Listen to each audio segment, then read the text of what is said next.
Essayer d'obtenir la signature du partenariat économique régional global, ou RCEP, a été un long chemin.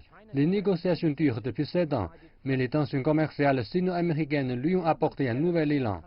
L'accord rassemble 10 pays de l'ASEAN, l'Association des nations de l'Asie du Sud-Est et 6 autres pays, la Chine, l'Inde, le Japon, la Corée du Sud, l'Australie et la Nouvelle-Zélande. Les transactions commerciales combinées de ces 7 pays représentent un tiers du commerce mondial, ce qui ferait du RCEP le plus grand partenariat commercial de la planète.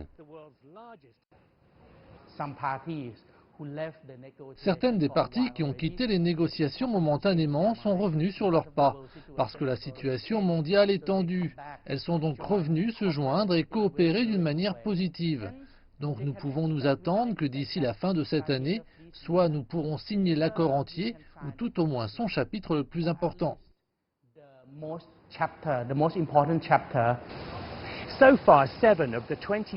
Jusqu'à présent, 7 des 20 chapitres de l'accord ont été approuvés, ce qui en laisse 13 à négocier.